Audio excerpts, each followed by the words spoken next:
Bienvenidos a Museo Soumaya Fundación Carlos Slim. Hoy nos encontramos en la sala dedicada a Julián y Linda Slim, que presenta lo que es la era de Rodin.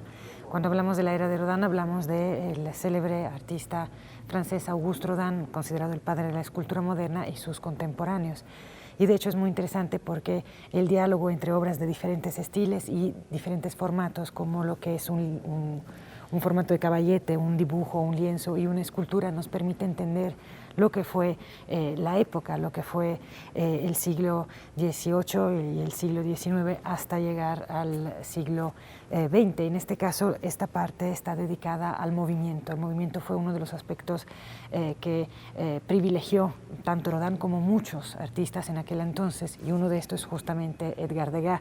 Edgar Degas podría ser considerado uno de los protagonistas de la escena francesa entre el siglo XIX y el siglo XX. Él recibió una formación bastante académica, estricta, se interesó mucho por los antiguos maestros que copiaba tanto en el Louvre y que tuvo la oportunidad de conocer durante un viaje a Italia, y de hecho Degas suele ser acercado, se le suele considerar un impresionista, y esto es correcto en el sentido de que Degas expuso con los impresionistas a partir de 1874. Él junto con Pissarro organizó exposiciones, pero digamos que antes que todo Degas nunca quiso definirse un impresionista. Él prefería definirse un realista o un independiente.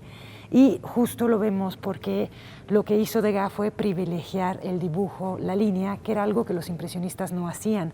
Los impresionistas lo que querían hacer era atrapar el momento, el instante, lo que es efímero. Entonces, trazar las líneas era definir demasiado lo que luego iba a cambiar.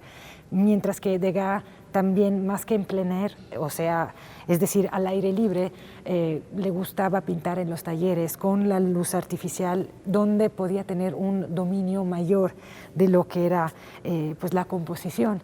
Y en este caso la obra es muy importante porque representa uno de los temas favoritos de Edgar Degas, es decir, las bailarinas, y además justo se puede ver lo que es la técnica del dibujo, que era una de las técnicas privilegiadas por Edgar Degas. Él se dedicó al tema de las bailarinas a partir de 1870 más o menos, y produjo aproximadamente 1500 obras sobre el tema. Entonces estamos hablando de mucha atención hacia este tema, y era un tema muy solicitado por los coleccionistas en aquel entonces, como lo reporta el mismo Paul Durand-Ruel.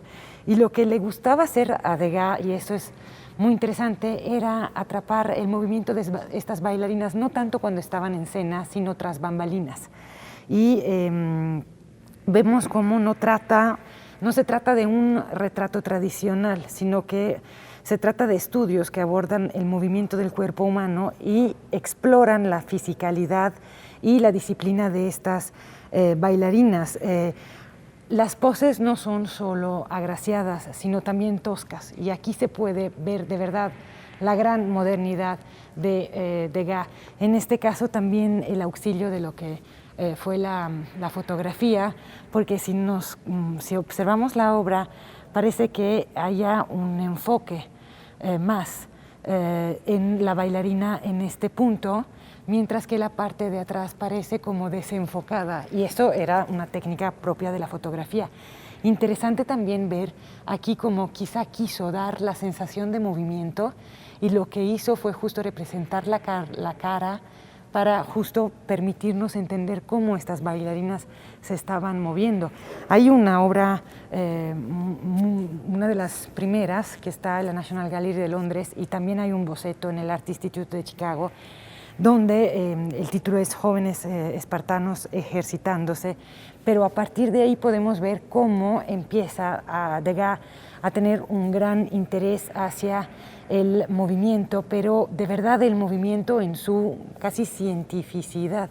Y eso es lo que es el corte moderno de Edgar Degas, porque estas bailarinas no son las que se están exhibiendo en la escena, no son tan agraciadas, a veces incluso toscas, pero es justo verlas y observar el movimiento en su espontaneidad, en su naturalidad, que hizo que Degas pudiera llegar a ser considerado un grandísimo intérprete de finales del siglo XIX, comienzos del siglo XX.